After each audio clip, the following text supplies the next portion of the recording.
Good evening. I'm Eddie Land, independent filmmaker.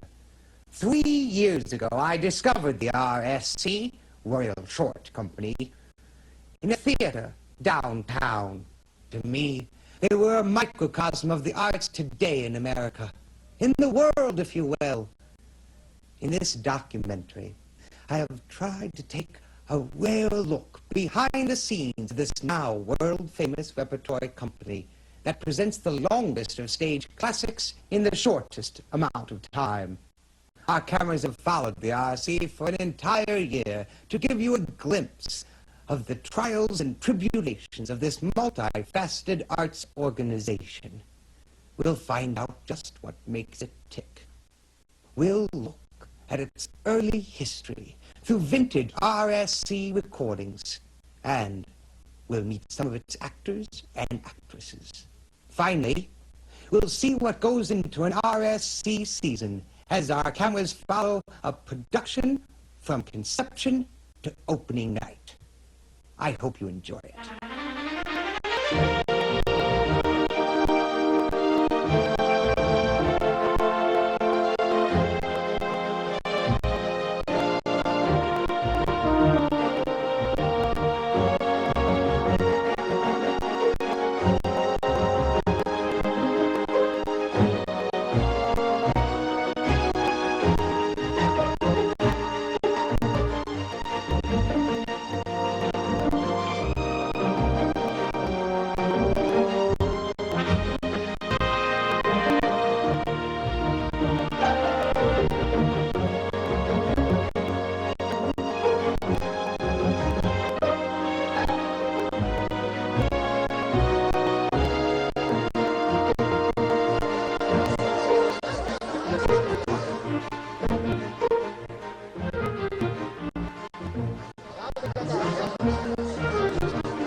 At the beginning, the Royal Short Company was founded in 1983. One of the founding members of the RSE is Jonathan Edwards. I had known Mimi for a couple of months. I had just graduated from the Royal Academy of Dramatic Arts, very fresh to the business, and Mimi took me under her wing. We had long talks about the lack of work for people of our stature. We wanted to do the great classics in repertoire, like they do in London. No one was getting any meaningful work. Mimi Froome is a graduate of the Wilfrid Academy of Beauty and Acting Correspondence School. She's been in the business since she was 2, doing commercials for Johnson & Johnson baby powder. I sent out tons of resumes, went on hundreds of auditions, and yet the only role I got was a dancing basin in a commercial. There was a real thought that because we were short, we couldn't play the great roles. I mean, we had work. I was a stand-in for E.T. William Mack carried responsibilities for the company on his shoulders as the artistic director of the RSE. I knew William from a production I did down in Soho, and I approached him with the idea of being the artistic director of this new company we were forming. I jumped at the chance. I always wanted to do short productions. Actually, looking back, I don't think he understood at first that it was the actors who were short. Then again, it was never a big thing with him. I'm proud of the fact that we're the only company you can see an entire season in one evening. That's what the RSC is all about. That's why we've been called the Cliff Notes of the Reader's Digest Theater. Some people still don't know if we're the Royal Short Company because our productions are short or because we're all under a foot and a half. I don't think it matters. Leonard Patton is actor, production coordinator, and philosopher for the company. We do occasionally get confused with Royal Shakespeare Company, though. But that's okay. More fan mail, Leonard. Things have started to change. We're finding our own identity. If I had to pick a favorite, it would be It would be very difficult. We're very excited about this upcoming season. We're really breaking new ground with Friday the 13th. And with Macbeth, we're going back to the ensemble development of a piece. Nickolas Nickelby was developed that way. It was simple and pure. We started it here in New York, and on a fluke we took it to the Edinburgh Theatre Festival. It became a huge success. We didn't have much money then for such a shoestring budget. But with the talent and determination of the company, we made it work. The other day, I was looking at the old BBC film of Nickolas Nickelby, and I started thinking how amazing that experience was. We worked for months doing improvisations of scenes. Mr. Mack would always say, it needs to be cut. The first version, I think, ran well over 45 minutes. He was always cutting and condensing, cutting and condensing. But what was amazing is that he was able to get us to focus the real motivation and action of a scene into a single line. He had us concentrate not only on what was said, but a certain look which would convey what was important. And in Nickolas Nickelby, what was not said was just as important. Take Smite's death scene, for example. It became so dramatic. I guess I'd have to say I'm still partial to Nickolas Nickelby.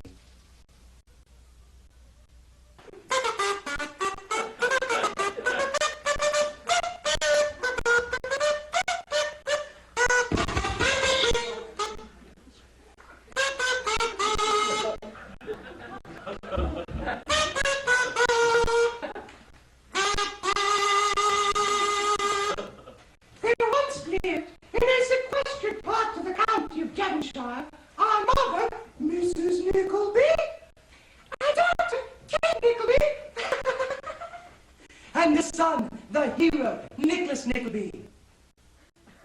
And the son, the hero, Nickolas Nickelby. All three, who recently bereaved, were forced to journey to London and throw themselves upon the mercy of their only living relative, Ralph Nickleby. Ah, bug off. And you, sir, are you prepared to work? He demanded of his nephew, and upon receiving the firm answer, yes, Ralph took Nicholas and found him a position in a school in Yorkshire. Thank you, Uncle. We will not forget this. No, you won't. And upon my arrival at the school, I met the school's proprietor, Mr. Ratford Squares. Evil, evil, evil, evil, evil, evil. his daughter, Fanny Squares, Trey Chic. and that poor drudge. Yeah, I guess that's me, Smike. Hi, everybody. I said hi, everybody.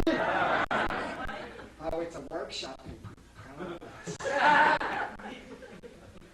And 40 pale and haggard boys. Meanwhile, back in London, Nicholas' sister Kate was found employment by her uncle At the Miller establishment of Mr. Mantalini.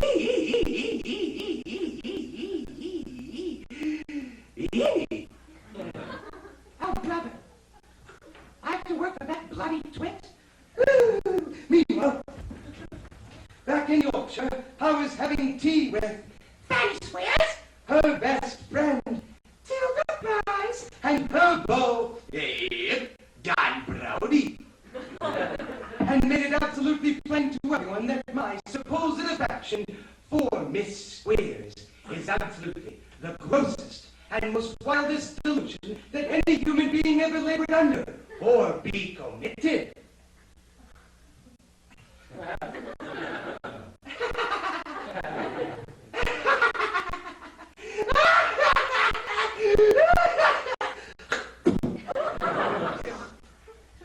A statement which which did not exactly improve my status at the school, nor did my firm resolve to end the thrashing of that poor drudge, Smike. Ouch! Ouch! Ouch! Ouch! Stop! My beating of the schoolmaster, or me and Smike's escape, with the aid of our good friend, John Browdy. Eh, what? Beat the schoolmaster? Well, run, boys, run! Back to my family in London.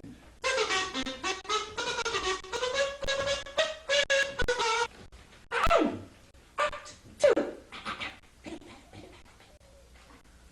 I don't believe it, said Kate Nickleby to her uncle, who heard it all from Miss Fanny Squeers. It is untrue, Insisted Nickolas Nickelby. Of course. I don't know what to believe. In that case, I renounce you all. Therefore, Nicholas was once again forced to flee his family. or else you're destitute. Bye, Mom.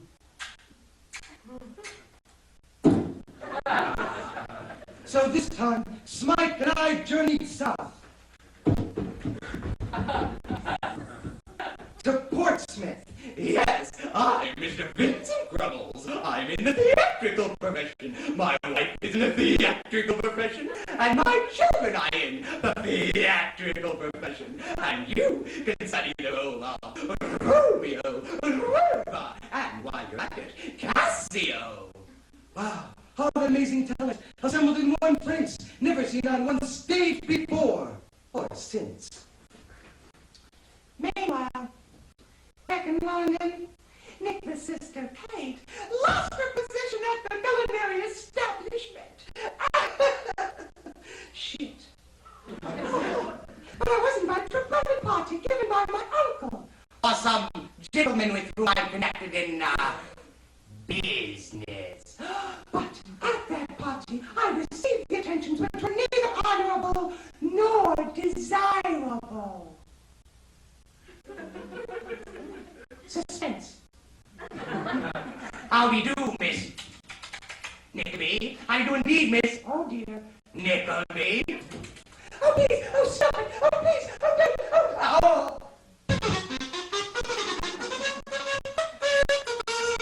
Meanwhile, back in Portsmouth, I received a letter from my good friend. No, Mr. Newman Noggs. No, it's terrible, just terrible. It's about the atrocities which your sister Kate Nickleby has been put through by your uncle, my employer, Ralph Nickleby. Oh, it's terrible, just terrible. Reading this terrible news, quickly I realize I must journey north to London. And upon my arrival, I overhear one Sir Mulberry Hawk speaking. Yes, Kate Nickleby. She's just like her uncle, you know what I mean? Yes, you do. But you see, if you wait around long enough, the advances are well worth it. Hearing this, I demand to know this man's name. Oh, get lost. And then, ladies and gentlemen, I proceed to physicalize my anger.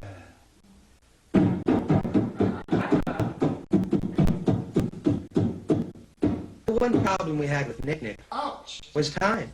We always seemed to be running out of it. And because we promised the audience an 8.5-minute version of the life and adventures of Nickolas Nickelby, and someone inevitably had to watch, we had to skip directly from Act 1, Part 2 to Act 3, Part 2, the conclusion. A dramatic travesty, I agree. So, there are 4 important points which you must understand. First, Nicholas has finally got the job with the good, the kind. You know them and love them, so let's hear a big round of applause for the Brothers Cheerable.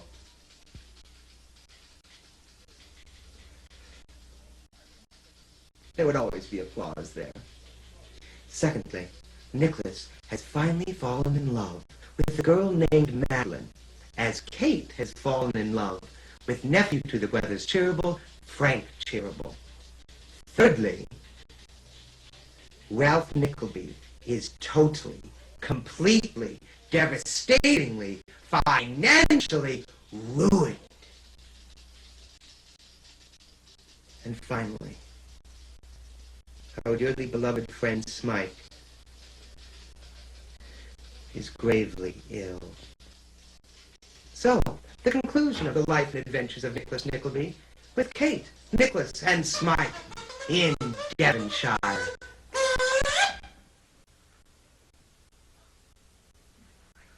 Kate. Kate. Kate. Me? What is it, Nickolas? We cannot marry the ones we love, based on principle. Are you kidding me? No. Well, in that case, we'll just have to learn to live for ourselves.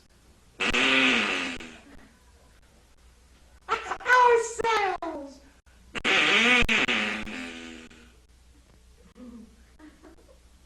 Is it? Yes.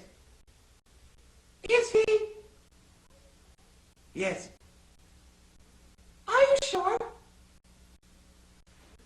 I'll check. Oh, yes. It's Smike. he's Dead. that was the dramatic part, ladies and gentlemen. Thank you very much. Meanwhile, back in London, Ralph Nickleby here, and everyone is turned against me. Finally, I am requested at the presence of those brothers Cheerable. Twins, you know.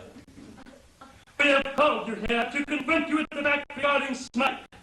He was your son.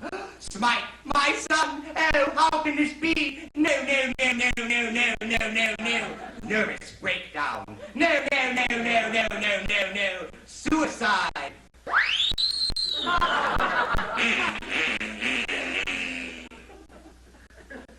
So, we invite Nickolas and Kate back to be reunited with their true loved ones, Frank and Madeline.